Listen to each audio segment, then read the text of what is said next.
நம்ம எஸ்எஸ்கே இவ்ளோ பெரிய முடிவு எடுத்து, கடைசியில நம்ம கௌதம், இலக்கியா, ஜானகி இவங்க எல்லாருமே மறுபடியும் அந்த வீட்டுக்கு, அதாவது கௌதமோட வீட்டுக்கு வந்து பார்த்தீங்கன்னா போற மாரி பண்ணுவாங்க அப்படின்னு எதிர்பார்க்கவே இல்ல. ஏன்னா, ஏற்கனவே அஞ்சலி கூட சேர்ந்து நம்ம கார்த்திக்க வந்து பார்த்தீங்கன்னா நல்லா மாத்துனாங்க. கௌதம் பேர்ல இருந்த சொத்த ஏமாத்தி வந்து பார்த்தீங்கன்னா எழுதி வாங்குனாங்க. அப்படி இருக்கும்போது எஸ்எஸ்கே இந்த ஒரு விஷயத்த செய்வாரு அப்படின்னு இந்த அஞ்சலி கூட எதிர்பார்க்கவே இல்ல. ஏன்னா, அந்த எஸ்எஸ்கே வந்து பார்த்தீங்கன்னா இப்போ நல்லவரா மாறிட்டாரு அப்படிங்கிறதுனால, இங்க இது எல்லாத்தையுமே செஞ்சுகிட்டு இருக்காங்க. ஏன்னா, நம்ம கௌதம்க்கும், இலக்கியாவுக்கும் வந்து நான் எந்த ஒரு இடைஞ்சலும் தரமாட்டேன். அவங்களால அதாவது என்னால யாருக்கும் எந்த ஒரு பிரச்சனையும் வராது. அப்படின்ற மாரி வந்து சொல்லி, இப்போ நம்ம எஸ்எஸ்கே வந்து பார்த்தீங்கன்னா சத்தியம் பண்ணி குடுத்தாங்க. அதாவது அந்த ஒரு விஷயத்த தொடர்ந்து தான் வந்து பார்த்தீங்கன்னா, இந்த விஷயம் எல்லாமே நடந்துட்டு இருக்கு. நான் இப்பவே வந்து பார்த்தீங்கன்னா, கார்த்திக்கையும், கௌதமையும் சேர்த்து வைக்கிறேன். அப்ப வந்து பார்த்தீங்கன்னா, நீ நம்புவியா? அப்படின்ற மாரி வந்து கேட்டு, கடைசியில வந்து பார்த்தீங்கன்னா, எஸ்எஸ்கே இருந்துட்டு கார்த்திக் கிட்ட எல்லா உண்மையுமே சொல்றாங்க. இந்த அஞ்சலியோட சுயரூபத்த எல்லாத்தையுமே வெளிய கொண்டு வராங்க. அஞ்சலி உண்மையிலேயே நல்லவ கிடையாது அப்படின்றதுல இருந்து, அவ எதுக்காக வந்து கார்த்திக் வேணும் அப்படின்ற மாரி நெனச்சா.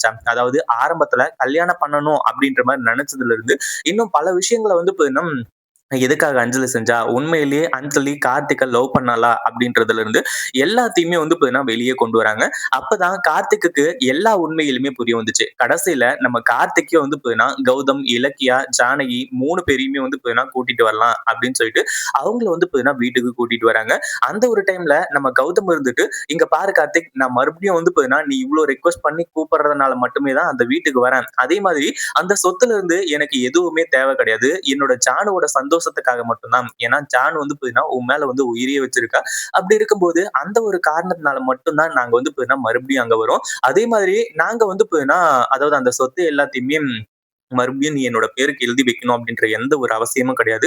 நான் வந்து புதுசா கம்பெனி தொடங்கி நானே வந்து பார்த்தீங்கன்னா மிகப்பெரிய ஆளா வரப்போறேன் அப்படின்ற மாரி வந்து சொல்லி, நம்ம கௌதம் வந்துட்டு இந்த ஒரு விஷயத்துக்கு வந்து ஏத்துக்கிறதா இருந்தா வரும் அப்படின்ற மாரி சொல்றாங்க. ஏன்னா மறுபடியும் அங்க போயிட்டு சொத்த குடுக்குறேன் அப்படின்ற மாரி கார்த்திக் சொல்லக்கூடாது அப்படின்றதுனால, ஏன்னா இது நீ சொன்ன மாதிரி இது எல்லாமே உன்னோட சொத்து. இப்ப மறுபடியும் வந்து அதுல நான் பங்கு வாங்கிக்கிட்டேன் அப்படின்னா, நீ சொன்னது எல்லாமே வந்து பார்த்தீங்கன்னா உண்மையாயிடும். ஏன்னா நான் ஒரு அனாதை. அதுவும் இல்லாம அப்பா, அம்மா பேர் தெரியாதவன். இந்த சொத்து எல்லாமே வந்து பார்த்தீங்கன்னா என்னோடது அப்படின்ற மாரி நீ சண்டை போட்ட. அது சண்டை போட்டதாவே இருக்கட்டும். அதனால உன் மேல எனக்கு கோவம் கிடையாது அப்படின்ற மாரி சொல்லிடுறாங்க. இப்போ வீட்டுக்கும் வந்து கூட்டிட்டு வந்துடுறாங்க. இப்போ நம்ம ஜானகி இருந்துட்டு இலக்கியா, கௌதம் 2 பேரையுமே ஆரத்தி எடுத்து இந்த வீட்டுக்குள்ள வரவேற்கிறாங்க. இந்த பைரபிக்கு என்ன பண்றதுன்னு தெரியல. அஞ்சலியையும் வந்து பார்த்தீங்கன்னா இங்க இருந்து அடிச்சு விரட்டிடுறாங்க.